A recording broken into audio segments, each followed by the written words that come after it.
ces propos liminaires.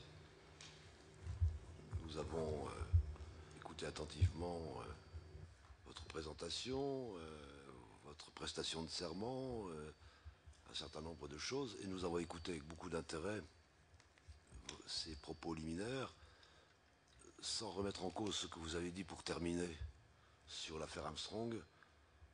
Je ne crois pas être grand clair quand je vous dis, ou quand je vous dirai, qu'on reviendra sur l'affaire Armstrong, vous vous en doutez bien.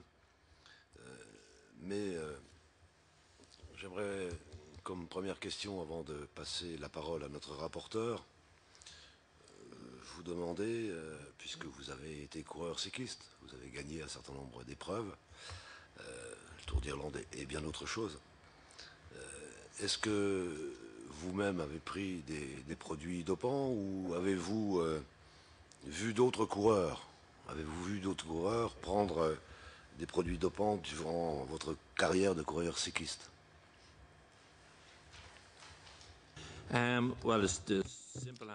Eh bien, la réponse très simple, c'est non, je n'ai jamais pris de produits dopants.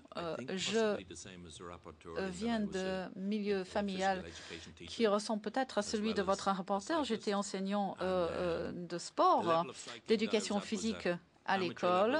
J'ai fait du cyclisme au niveau amateur. J'ai représenté mon pays, mais je ne suis jamais arrivé au niveau professionnel. Et je n'ai jamais participé au meilleur niveau professionnel au Tour de France, par exemple. Donc, j'ai participé au Tour de la Grande-Bretagne, le Tour d'Écosse. C'était des courses amateurs en Europe. Et pour être tout à fait honnête, je n'ai jamais vu d'autres collègues, d'autres sportifs prendre des substances dopantes. Je n'ai jamais vu les autres prendre cela. Je n'étais pas au courant de ce phénomène dans le peloton. À partir du moment où vous avez sillonné l'Europe, dans le cadre des épreuves auxquelles vous avez participé, permettez-moi d'être un peu étonné que, alors que les problèmes de dopage existent depuis déjà un certain nombre d'années, vous n'ayez même pas été informé. Ce n'est pas la question que je vous avais posée. Donc je peux la reformuler différemment. Avez-vous été informé lorsque vous étiez coureur que d'autres coureurs faisaient usage du dopage? Oui, je savais que le dopage existait au sein du peloton. Depuis que je suis entré dans mes fonctions de président, personnellement, j'ai vraiment cherché à changer cette culture de dopage dans notre sport. Depuis de très nombreuses années, il y a une culture de dopage dans le cyclisme. Et pendant un certain temps, je pense que, bon, si on remonte aux années 30 ou 40 d'ailleurs, les cyclistes se vantaient d'avoir pris certaines substances, strychnine par exemple, afin de pouvoir participer à certaines manifestations. Donc oui, je savais qu'il y avait de dopage qui existait au sein du peloton. Mais moi, je n'ai jamais couru à ce niveau-là. Merci pour cette réponse. Le rapporteur va continuer à vous poser une deuxième question. Oui, Monsieur le Président, merci pour votre contribution à notre commission. Vous l'avez dit vous-même dans vos propos liminaires, je vous cite, vous voulez parler des faits les yeux dans les yeux. Et c'est effectivement un état d'esprit que nous partageons. Avant de revenir sur l'affaire Armstrong, une question plus personnelle. Est-ce que vous pensez, par exemple, que le fait que votre fils soit agent de coureur cycliste peut poser des problèmes de conflit d'intérêts, notamment sur les questions de dopage?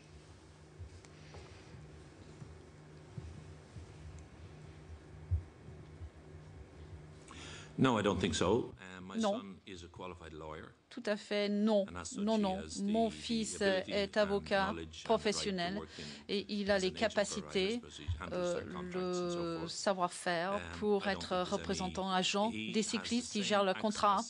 Il a le même accès aux membres du personnel de l'UCI que tout autre agent ou tout autre partenaire de l'organisation. Donc, je ne vois pas de problème de conflit d'intérêts. Je vais rendre la parole au rapporteur, mais Je voulais préciser qu'il va vraisemblablement maintenant aborder ce que certains ont appelé l'affaire Armstrong, parce que nous avons ici un certain nombre de sénateurs, de sénatrices et de sénateurs qui, depuis de nombreuses années, suivent régulièrement le Tour de France. Parfois même depuis, ce qui est mon cas, mon plus jeune âge. J'ai toujours eu une passion pour cette course. Et donc je suis d'autant plus touché lorsque l'on apprend ce que l'on a appris, par exemple sur Lance Armstrong. Ce qu'il faut bien comprendre, parce que certains participants à notre commission d'enquête que nous avions auditionnée avant vous commençaient à exprimer une certaine lassitude qu'on parle et que l'on reparle de l'affaire Armstrong. Mais c'est quand même un phénomène important qui s'est produit depuis que l'on parle de dopage et de lutte contre le dopage. Et vous ne serez pas étonné en tant que président de l'UCI, l'Union cycliste internationale, que l'on revienne sur cette affaire. Et je rends donc la parole à notre rapporteur pour qu'on en sache un peu plus, si cela est possible, sur cette affaire Armstrong. En effet, pour faire des propositions pour nous, législateurs, pour faire des propositions qui soient les plus justes possibles et les plus appropriées possibles, nous avons besoin de savoir comment fonctionne le milieu sportif, en particulier les fédérations, et notamment les fédérations internationales, ce qui nous oblige bien évidemment à revenir sur un passé récent et en particulier sur ce que beaucoup ont appelé l'affaire Armstrong. Donc trois questions précises. Selon les éléments qui nous ont été fournis par l'USADA que nous avons rencontré, des éléments que vous connaissez, Lance Armstrong a été contrôlé 5 fois sur le Tour de Suisse 2001. Et parmi les 3 échantillons analysés, 2 ont été à ce moment-là considérés par le laboratoire concerné comme suspicieux ou suspects. Quand je dis suspicieux, c'est par rapport à la prise de PO, bien évidemment. Or, étrangement, les 2 échantillons restants, eux, n'ont jamais été analysés. Est-ce que vous pouvez nous donner une explication ? Tout d'abord, comme je l'ai dit dans mes propos liminaires, cette période était avant mon entrée en fonction. Donc tout ce que je peux vous dire, c'est sur la base de ce que je sais par des informations qui m'ont été rapportées. Le laboratoire de Lausanne avait pour une période très courte, et c'est le seul laboratoire à faire, avait, je pense, publié des résultats positifs, négatifs. Il avait fait sur une période très courte et cela avait posé des problèmes. Donc, ils ont arrêté. Normalement, les laboratoires vous donnent un résultat, soit positif, soit négatif. Si c'est positif, eh bien, on lance une enquête et il peut y avoir la preuve de prise de drogue et puis voilà, il y a des sanctions. Dans le cas de résultats suspicieux, l'UCI ne peut pas agir sur la base de quelque chose qui est suspicieux. On ne pouvait même pas dire qu'il y avait des soupçons qui pesaient sur le coureur, car cela ouvrait la voie peut-être à un procès contre nous. Ce que l'on peut faire, c'est de cibler le cycliste dans le Tour de France qui a commencé une semaine plus tard. Et Armstrong, lors du Tour de France, cette année-là, a été testé 10 ou 12 fois. Et la moitié des prélèvements étaient dans le but d'identifier de l'EPO. Donc, on était au courant des soupçons qui pesaient sur lui et on a ciblé donc le coureur, Armstrong. Il faut comprendre aussi qu'à l'époque, le monde scientifique était en train de débattre de la validité des tests d'EPO. C'était un test récent qui a été introduit en 2001 par l'UCI. Et le test n'était certifié que 2 ans plus tard. Et donc, il y avait beaucoup de discussions entre les scientifiques et les laboratoires concernant la validité de ce que constituait un résultat positif, négatif, suspicieux. Je pense qu'à Châtenay-Malabry, vous êtes allé à 85%, à Lausanne, ils sont allés à 80%. Donc, les résultats n'étaient même pas cohérents d'un laboratoire à l'autre. Sur les échantillons prélevés à plusieurs reprises dans le cadre du Tour de Suisse, je crois que 2 flacons ou 2 échantillons n'ont pas été analysés. Est-ce que ça vous semble pas bizarre que, alors qu'il y avait eu suspicion lors des 3 premières analyses, ou mieux que la suspicion, pourquoi n'y a-t-il pas eu la volonté d'en savoir plus en essayant de savoir ce qu'il y avait dans les 2 derniers échantillons?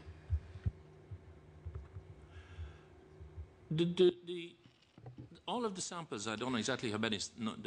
je ne sais pas exactement combien de prélèvements qui ont été pris, qui étaient envoyés à Lausanne. Tous les prélèvements ont été analysés et ont été renvoyés avec des résultats soit positifs ou négatifs. Les résultats suspicieux étaient forcément négatifs. On les analysait et les résultats étaient négatifs car on ne franchissait pas le seuil de 80%. Mais les analyses ont bel et bien été faites. Monsieur le rapporteur, si vous voulez bien continuer. Oui, Monsieur le Président, vous arrivez à la tête de l'UCI en 2005. Or, 2005, c'est l'année du rapport Vrichmann, qui fait une étude sur les échantillons d'Armstrong concernant le Tour de France de l'année 1999, qui était positif à l'EPO. Donc la question que l'on se pose, c'est pourquoi l'UCI n'a-t-elle pas fourni à l'auteur, c'est-à-dire M. Vrichmann, ces résultats du Tour de Suisse? Je vous pose la question parce qu'on a eu en particulier l'impression, et quand je dis on, c'était quand même un on assez partagé, que l'objectif de ce rapport, c'était de fragiliser le laboratoire de Châtenay-Malabry.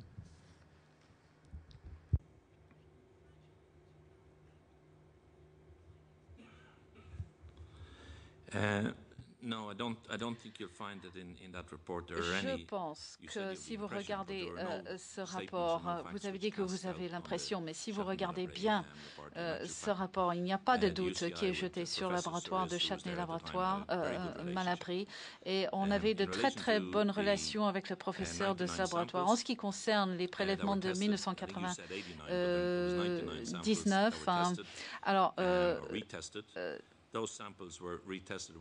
tous les prélèvements étaient testés sans le bon protocole. Et donc, c'était à l'AMA de décider s'ils voulaient par la suite ouvrir une enquête sur la base de ces résultats. Ils auraient pu le faire, ils ne l'ont pas fait.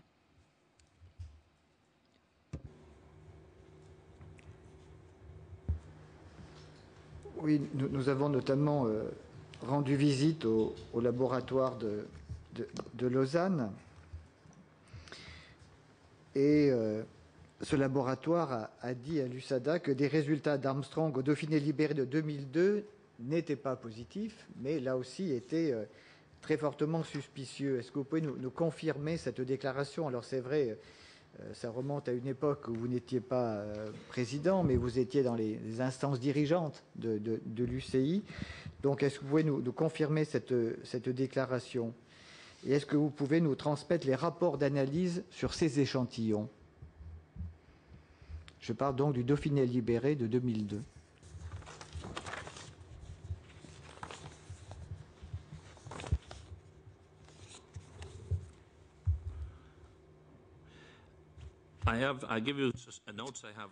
Alors, j'ai quelques commentaires là-dessus. Comme vous avez dit à juste titre, je n'étais pas président. En ce qui concerne les prélèvements de Dauphiné libéré, la seule source, c'était le directeur de l'époque du laboratoire de Lausanne. Personne au sein de l'UCE ne se souvient de ceci. Il n'existe aucun document à cet effet. Aucun test est fait pour l'EPO. Dans le Dauphiné libéré cette année, des tests ont été faits dans d'autres courses, mais il n'est pas possible de faire un test sur chaque prélèvement pour identifier les PO. Mais nous n'avons pas de documents et nous n'avons pas de souvenirs non plus de ceci, de ce dont vous parlez.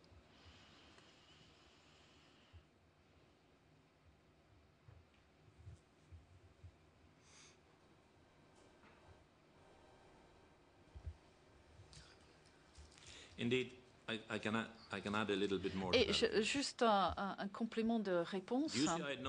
L'UCI n'avait aucune connaissance de ces prélèvements suspicieux avant la déclaration de Floyd Landis en mai 2010.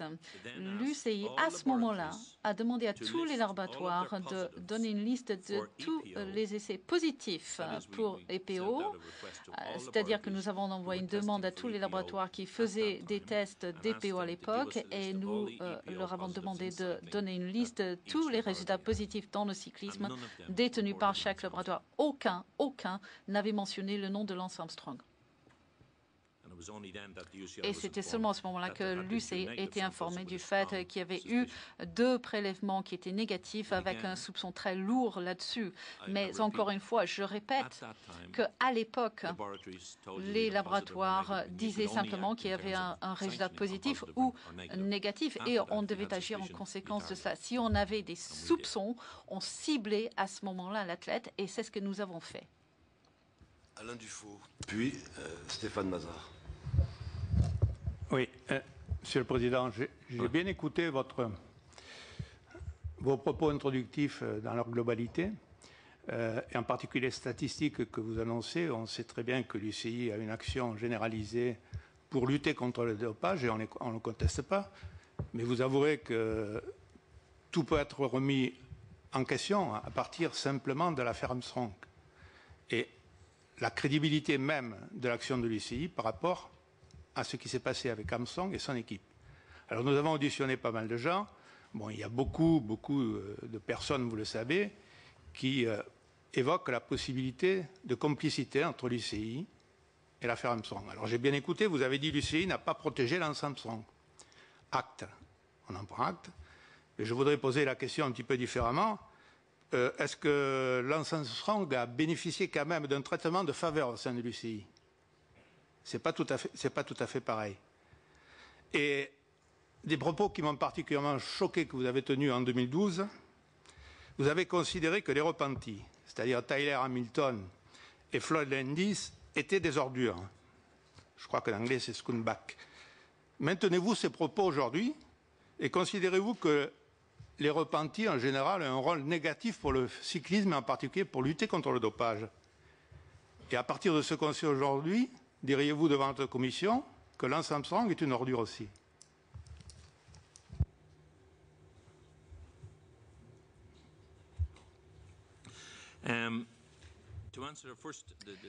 Je réponds à votre première question concernant un traitement de faveur de la part de l'UCI. La réponse est non.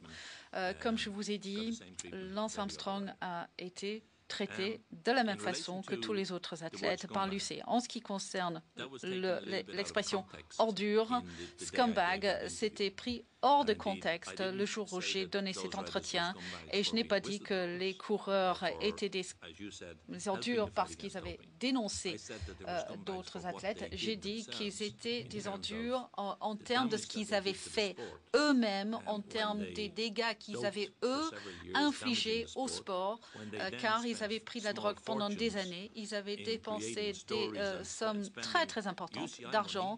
Ils avaient fait dépenser l'argent de l'USADA, de notre organisation, pour se défendre vis-à-vis la presse, d'autres personnes également. Donc, c'est pour cette raison-là que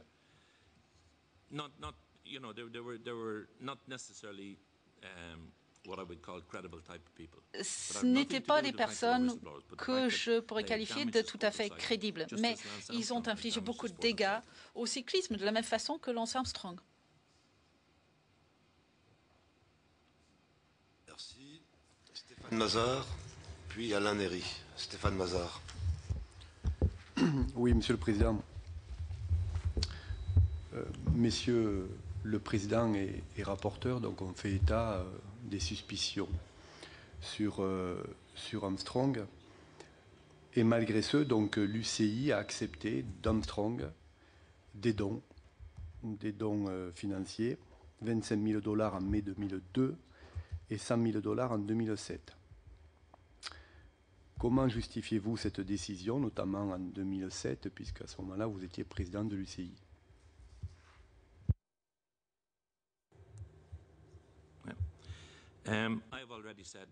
Alors, j'ai déjà dit en public que c'était une erreur d'accepter ces dons d'argent. En 2002, le 2002, le don de 25 000 $, c'était utilisé pour faire des tests sur des jeunes cyclistes. Le don de 2007 était proposé en 2005 avant mon entrée en fonction. C'était versé en 2007. Mais avec le recul, étant donné tout ce que l'on sait aujourd'hui sur Lance Armstrong, bien sûr, c'était une erreur d'accepter cet argent et de dire ce que j'ai dit. Ceci dit, récemment, Lama a reçu un don de 300 000 euros de la part du gouvernement russe et ils ont dit que c'est sans condition. De même, l'argent qui est venu de Lance Armstrong à destination de l'UCI, il n'y avait pas de faveur, il n'y avait pas de conditions. Rien de... pas de conditions annoncées. Et donc, à chaque fois que pour chaque don, on avait annoncé publiquement qu'on recevait cet argent, une déclaration de presse était faite. On a dit très clairement que Lance Armstrong faisait ce don. À l'époque, le budget de l'UCI contre le dopage, eh bien, cela revenait très cher et on n'avait pas les fonds que nous avons aujourd'hui. Et donc, les dons étaient utilisés à des fins spécifiques que j'ai précisées, mais je suis d'accord, avec le recul, c'était une erreur. Nous n'aurions pas dû le faire. Monsieur Mazar, profitez-en puisque vous avez la parole, parce que c'est votre dernière question pour l'instant, celle qui va venir. Oui, si on s'en tient au règlement de l'UCI, normalement, donc, il faut respecter un délai de 6 mois avant de reprendre la compétition après une retraite sportive, afin de pouvoir notamment être contrôlé. Concernant toujours le même coureur Armstrong, celui-ci a été autorisé à participer à une compétition dès le début de l'année 2009, au mois de janvier, c'est-à-dire 4 mois seulement après avoir officialisé son retour. Comment expliquez-vous ce soit au regard notamment de la question tout à l'heure qui vous a été posée, à laquelle vous avez répondu, à savoir est-ce qu'Armstrong a bénéficié quand même d'un traitement de faveur de la part de l'UCI?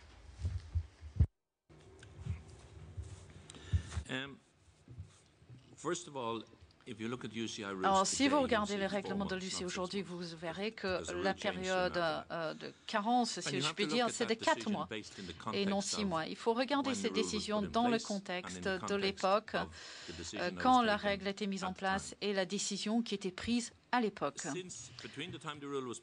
Entre le moment où la règle était votée et la mise en place de ces décisions, le passeport biologique a été introduit. Et donc, Armstrong, quand il a annoncé, je ne sais plus, je pense au mois d'août, quand il a dit qu'il revenait dans la course, immédiatement, il était inscrit dans le groupe cible d'athlètes hors compétition et il avait déjà été testé 6 ou 8 fois avant de participer au Tour de France et son passeport biologique était tout à fait normal et donc à 10 jours près on se disait qu'il se trouvait au même niveau, dans la même situation que tous les autres coureurs. La règle était là pour des raisons antidopage, il se trouvait dans la même situation que les autres coureurs, donc on le laissait revenir. Je vais vous donner un exemple. C'est une citation du président de l'AMA, John Fahey, président de l'époque, qui avait dit c'était tout à fait extraordinaire l'intérêt qu'il a pu susciter pour le Tour. Comment ne pas soutenir quelqu'un, Armstrong ou quiconque d'autre, qui était capable de susciter une telle réponse en termes de financement également. Il a créé un phénomène sportif que l'Australie n'a jamais vu. C'est John Fahey qui a dit ceci.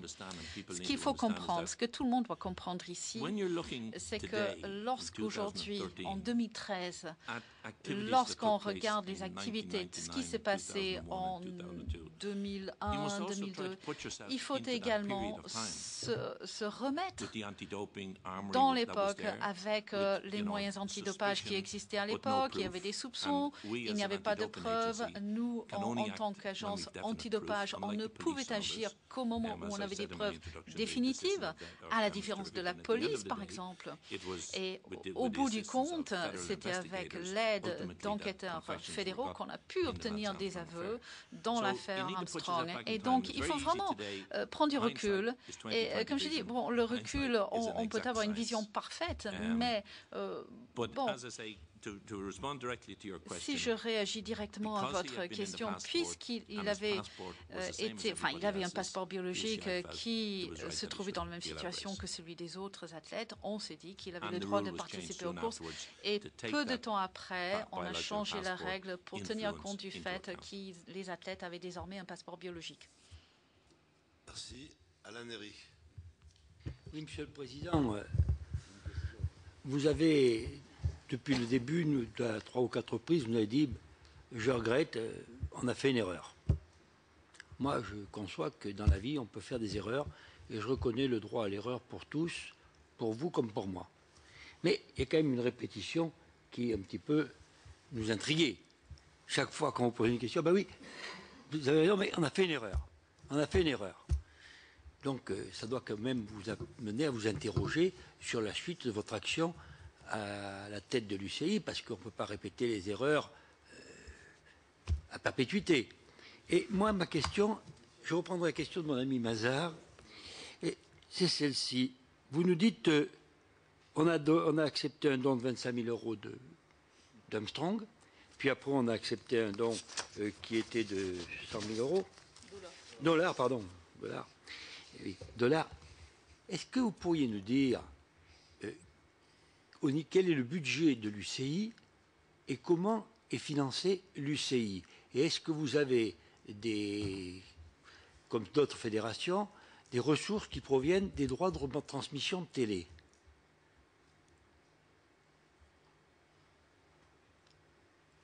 Okay.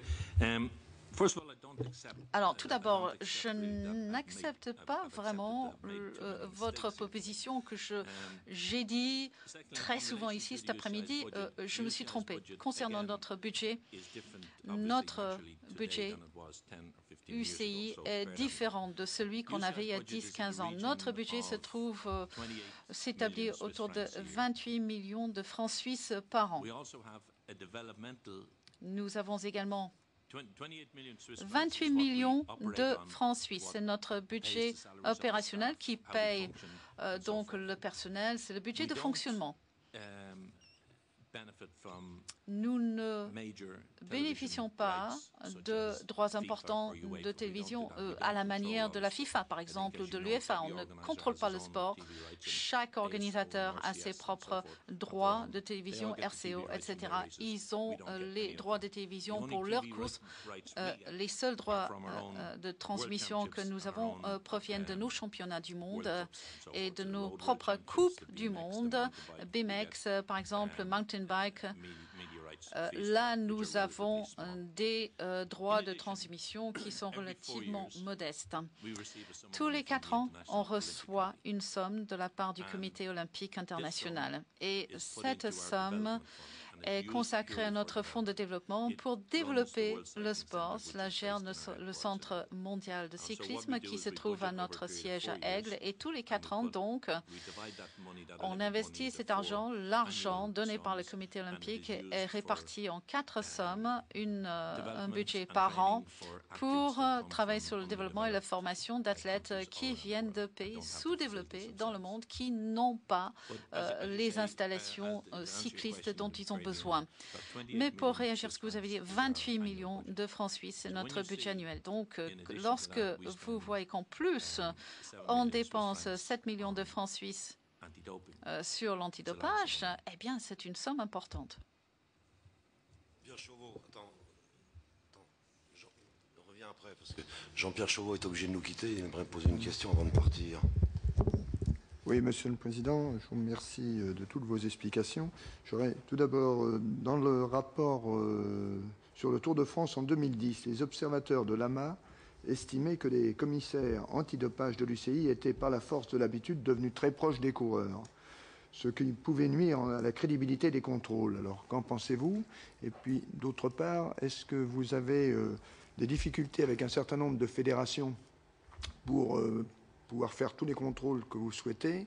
Et en parallèle, est-ce qu'il y a une réactivité? Moi, je trouve que la réactivité entre le moment où on a vu qu'un coureur était fautif et la sanction, c'est relativement long. Est-ce que ça pourrait être amélioré?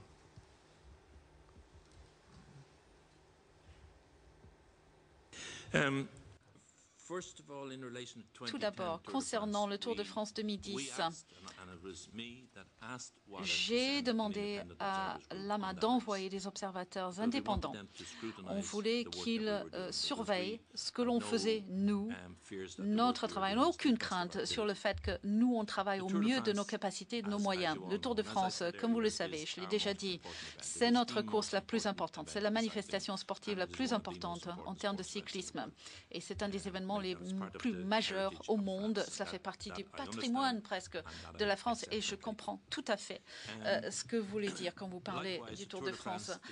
Le Tour de France, c'est un événement très intense et intensif pour tout le monde, pour les coureurs, pour les organisateurs, car il y a beaucoup de pression médiatique, parce que vous avez un grand public qui suit de près les équipes et c'est très difficile pour les équipes qui vont d'un hôtel à l'autre, qui participent aux courses, etc.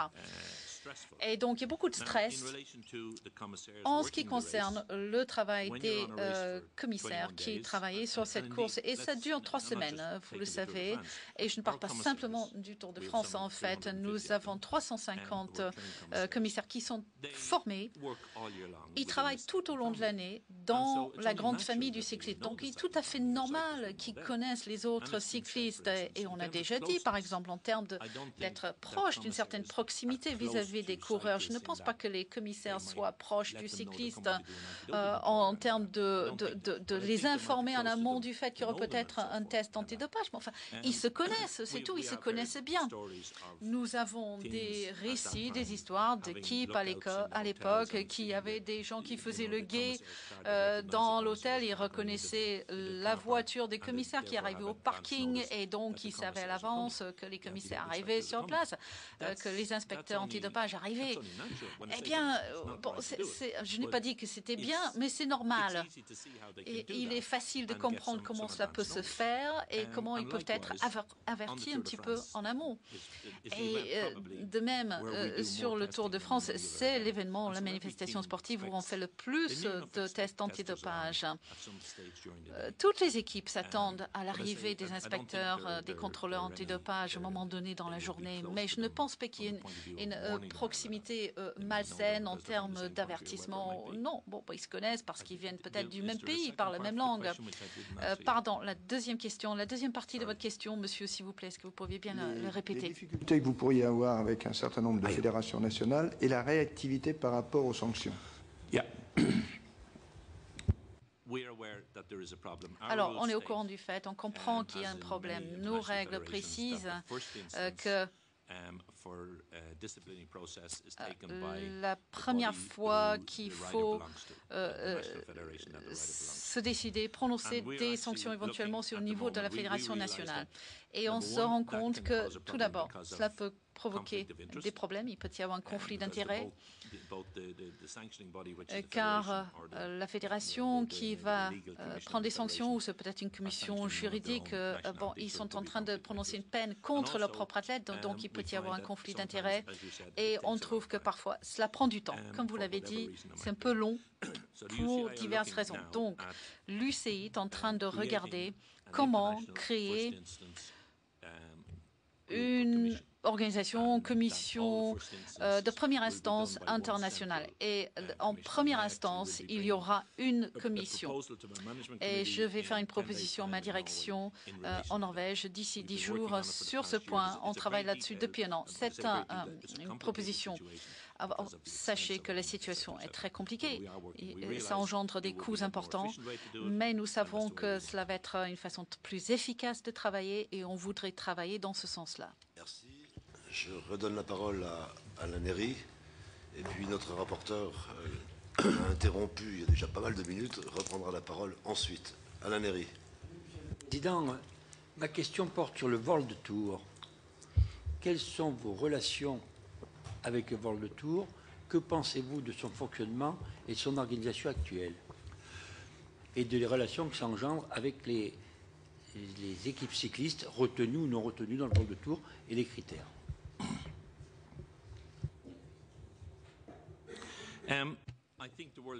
Je pense que le World Tour est un objectif très important, stratégique. Pour l'UCI, nous devons développer notre sport pour que cela devienne une activité sportive internationale. Tout le monde sait que le monde devient de plus en plus petit. On est en concurrence avec le football, avec le tennis au niveau international. Et donc, nous devons développer un bon produit qui fonctionne au niveau international. De même, nos sponsors veulent être vus sur la scène internationale. Si vous regardez l'économie en Europe, et nous savons tous, en France, l'économie souffre. Eh bien, en Asie, par contre, l'économie se porte bien et donc les sponsors veulent être sur le marché asiatique et donc ils voudraient avoir des événements sur le World Tour en Asie. Et voilà, donc nous avons cet objectif stratégique. En ce qui concerne les équipes, qui est choisi, qui est refusé, quels sont les critères d'admission. Nous avons créé, je pense que nous avons bien fait, une commission indépendante de licence. À la tête, vous avez 4 juges de haut niveau suisses qui travaillent dans les cours de justice suisses. Et à la fin de chaque année, ils évaluent chaque équipe sur la base des critères qui sont précisés en termes de gestion, en termes de la valeur sportive de l'équipe, en termes des valeurs éthiques. Et puis, je pense qu'il y avait un autre critère.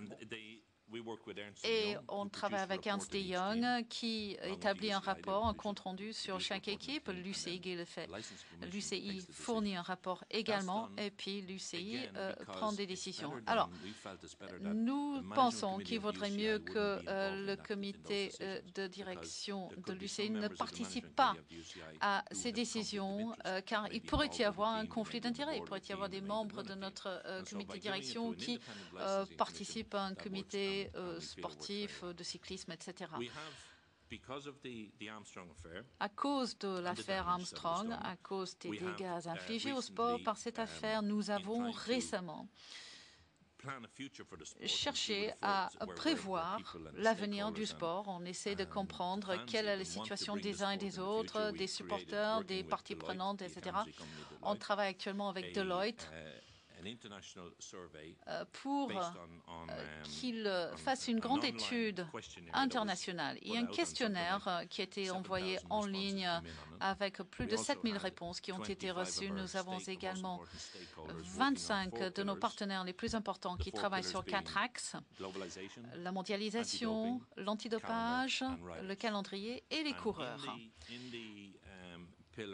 Et en ce qui concerne les calendriers et les coureurs, le système de points dans le World Tour, c'est un point qui a été mis en avant et les groupes de travail vont travailler là-dessus pour améliorer la situation.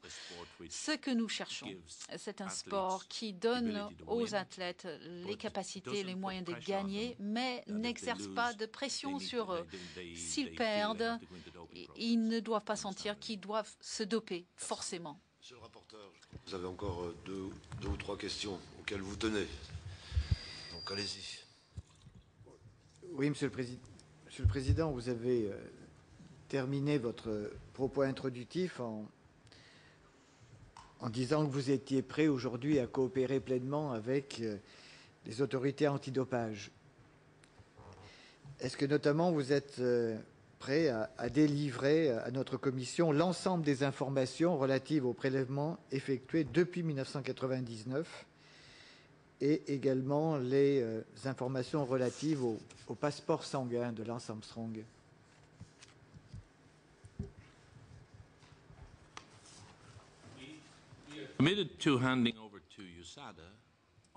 Alors, j'ai dit qu'on allait transmettre à l'USADA toutes les informations concernant les prélèvements de Lance Armstrong depuis 1999 et nous ont envoyé une demande très détaillée de ce dont ils ont besoin et on est en train de passer tout cela en revue, on est en train d'étudier nos archives et de préparer notre réponse. Et comme je vous ai dit, le premier envoi serait préparé la semaine prochaine. En ce qui concerne le passeport biologique. Si j'ai bien compris, pour des raisons juridiques, on ne peut pas donner des informations concernant le passeport biologique, à moins que l'athlète lui-même donne son accord personnel. Et donc, il y a une question juridique. Autant que je le sache, il y a un problème juridique à ce niveau. Je voudrais peut-être ajouter, et là je parle du Tour de France de cette année, nous avons de très très bonnes relations avec l'AFLD, donc qui est l'Agence française antidopage, et nous partageons des informations avec cette agence depuis plusieurs semaines, et on va continuer à le faire à l'approche du Tour de France. Et donc les athlètes vont nous transmettre des informations, on va faire de même en termes de ciblage possible d'athlètes qui participent à des séances d'entraînement, des camps d'entraînement. En ce qui concerne la préparation du Tour de France, nous avons d'excellentes relations de travail et un protocole signé avec la FLD, et ensemble nous allons débattre et parler et décider ensemble des cyclistes qui vont être ciblés en termes de tests antidopage au jour le jour. Et donc je m'attends avec plaisir à un excellent travail en termes d'antidopage sur le Tour de France cette année, et par la suite un excellent rapport de grande qualité qui va être publié par l'AFLD et par l'UCE. Votre souhait vous permettra d'aller jusqu'à, ce qui n'est pas le cas pour l'instant d'après mes informations, accepter que viennent sur le Tour des représentants de l'AMA. Ça a été le cas pendant quelques Tours de France, et il semblerait que depuis 2 ou 3 ans, ça ne soit plus le cas. Et est-ce que pour 2013, dans ce souci que vous évoquiez précédemment, vous pourriez accepter le retour des représentants de l'AMA? Si l'AMA souhaitait venir participer au Tour, ils peuvent, ils ont le droit de le faire. L'AMA a le droit de décider de participer au Tour de France, et nous, à l'UCE, on n'a aucun problème pour accueillir des représentants de l'AMA. Merci. Jean-Jacques Lozac, en m'excusant de vous avoir interrompu, mon cher collègue. En ce qui concerne vos relations avec l'AFLD, vous faites régulièrement un distinguo entre les deux périodes, la période où M. Bordry était président et la période actuelle, où apparemment tout va bien avec le président aujourd'hui.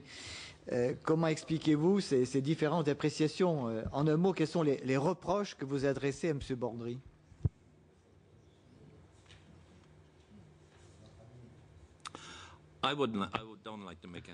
Écoutez, je n'ai pas de reproche à faire à qui que ce soit.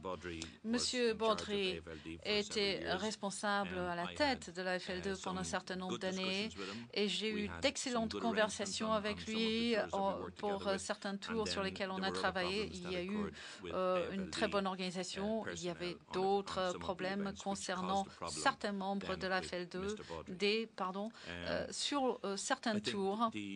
Ça ne concernait pas forcément M. Bordry. Le président actuel de la FLD, le docteur Genevois, comprend et connaît la qualité et la quantité, le niveau de travail que l'on fait dans l'antidopage. Et donc, ils se rendent bien compte du fait que nous sommes tous en train de faire la même chose. Nous avons tous le même objectif d'attraper les tricheurs, de permettre aux athlètes qui sont propres de gagner des courses. C'est notre objectif en commun, et voilà, c'est ce que nous faisons ensemble. Merci. Continuez, monsieur le rapporteur. Oui, précisément à propos de vos relations inhérentes au Tour de France. Donc, vous avez récemment signé un accord pour que l'AFLD prenne en charge les contrôles sur le Tour de France.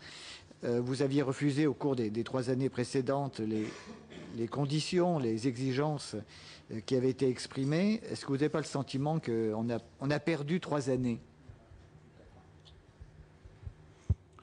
Non, je ne dirais pas que 3 années ont été perdues. Et là encore, bon, vous pourrez peut-être me corriger là-dessus, mais je pense que ce n'est pas tout à fait vrai de dire que la FLD est responsable des tests antidopage sur le Tour de France.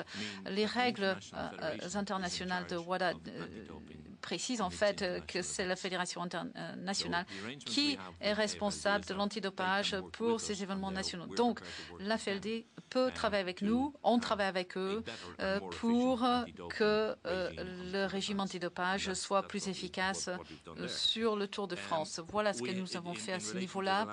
En ce qui concerne les 3 dernières années, l'UCI travaille sur le Tour de France et comme selon le code AMA, c'est de notre responsabilité. Donc je ne pense que rien n'a été perdu.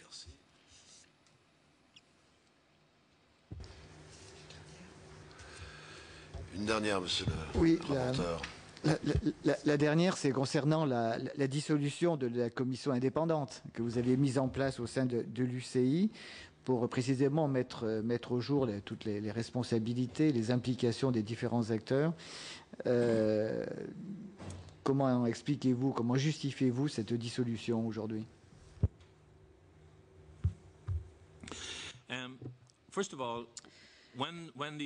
Tout d'abord, lorsque l'affaire Armstrong a éclaté et lorsque l'UCI a annoncé qu'elle acceptait l'interdiction à vie de Armstrong, je crois que c'était fin octobre, j'ai participé en l'espace de quelques jours à une réunion d'urgence de notre comité de direction. On a décidé de créer donc une commission de haut niveau d'enquête.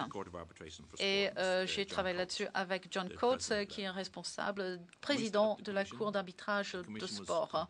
Alors, la commission a été créée, elle était tout à fait indépendante.